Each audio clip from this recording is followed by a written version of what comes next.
Also may hinatak dito na motor Supremo. Kanina umaga pa to, no, hindi umaandar, hinila lang. So tingnan natin kung bakit, no. Okay, tingnan natin kung may kuryente. Isusi natin. Yan, wow, okay to ah.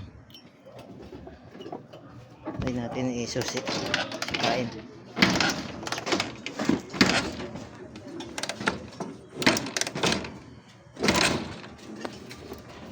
Hirap.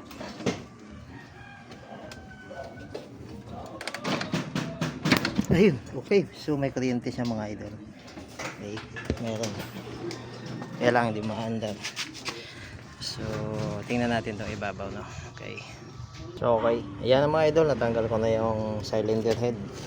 Takip cylinder head. Ngayon, ayan na. Wow, tingnan niyo naman mga idol. Ang lupet. Napakalinis. Okay. Uy, sa tingin na. Ito na mga idol yung sira. Ang kinulang sa langis. Tingnan nyo naman, oh. Oh. Grabe. Oh. Sira na yung rocker arm. Yan. Then yung isang rocker arm hindi na magalaw. Kahit anong gawin ko. Okay? So yun, ito yung issue niya mga idol, no?